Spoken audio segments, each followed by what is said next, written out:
Final. The category for you three today is countries of the world, and the clue will be coming your way right after this.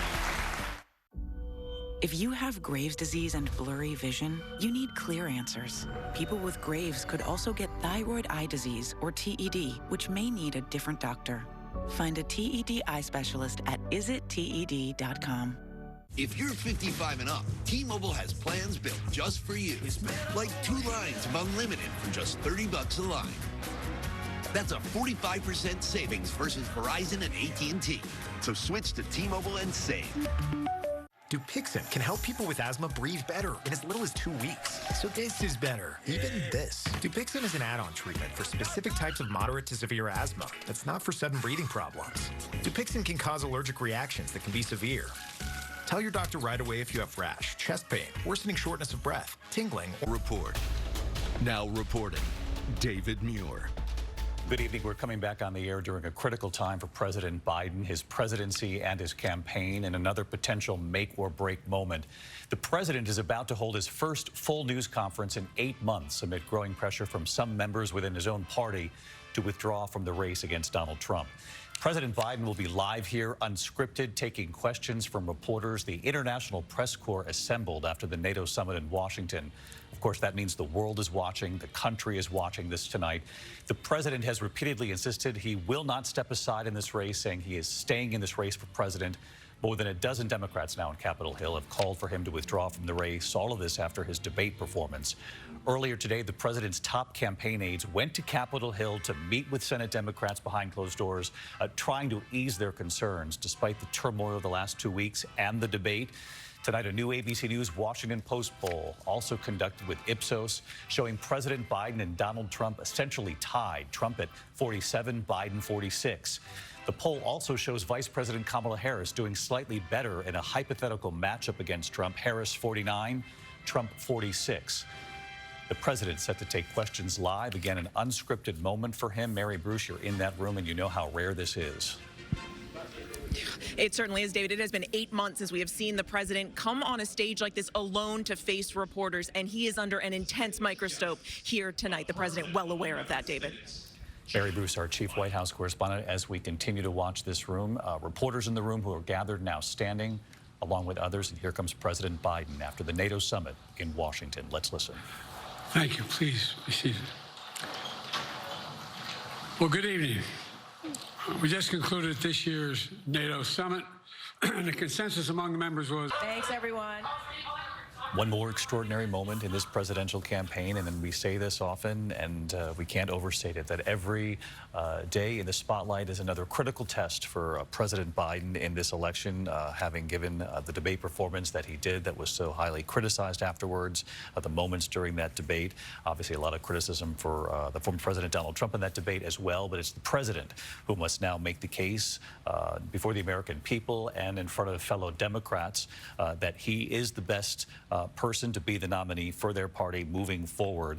He took questions from 10 reporters there, about 55 minutes or so, also gave comments right at the top. This was wide-ranging. He talked about the success of the NATO summit this week, inflation numbers coming down just today, the economy, how many jobs he's created, manufacturing jobs, microchips. He talked about China. He talked about Russia, Israel, the Gaza war, of course, the war in Ukraine, the situation with Vladimir Putin. Took a number of questions. He was asked about himself, and he did acknowledge the debate performance, calling it a mistake. I don't know whether he was talking about the debate as a whole or one particular moment or a couple, but he did use that word in describing the highly critiqued debate, that first debate that the White House, President Biden, had asked for earlier in the cycle than ever before in modern politics. He talked about the debate. He talked about the debate that's coming up in September, the next debate scheduled to be here on ABC. He gave an indication he has every plan to be there and to debate former President Donald Trump again. He was also asked about Vice President Kamala Harris a number of times. He was asked if the situation changes, is she ready to be president on day one? He was unequivocal on that every time he was asked, at one point saying, look at her, what she has said about freedom of women's bodies, the message she has been delivering across this country, this election cycle. He said any issue to come across the table for her, that she was a first-rate prosecutor or senator, and that she is ready to be president. He said otherwise he would not have selected her 4 years ago in the first place. Let's get right to Mary Bruce, our chief White House correspondent. Mary, what's first reaction from your sources inside the White House, inside this campaign? Well, David, the White House, a source telling me they feel he knocked it out of the park, that he showed certainly his sophistication on a broad range of issues, including fielding all of those foreign policy questions. They feel that he had a good night here. The question is whether any of that is going to be enough, because the president certainly here is digging in. He doesn't seem to want to face that growing chorus of dissenters that we are hearing on Capitol Hill that continues to grow, insisting that, yes, he just needs to continue to show them that he can do this in these unscripted moments. But, David, the president dismissing still much of their concern, and those answers have not yet been given to many Democrats. Rachel Scott, live in Washington. You've been chasing down lawmakers. Any of them convinced tonight with this performance? One Democrat put it to me this way, David, that this is a complicated scenario, that this eases concerns, that it does not erase them. Yet another Democrat, Congressman Jim Himes, has come out calling for the president to step aside tonight. Democrats telling me that they groaned and cringed when the president said Vice President Trump instead of Vice President Harris. But every Democrat that I talked to tonight said they cannot believe they're in this scenario where the president's defending his age with 4 months to go.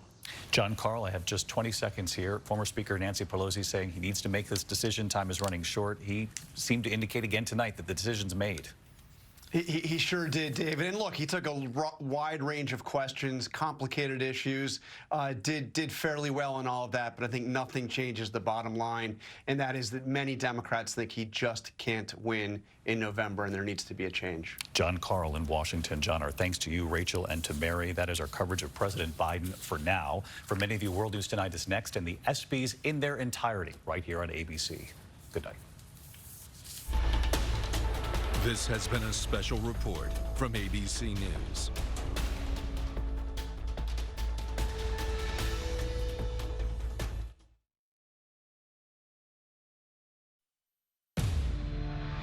This is ESPN on ABC.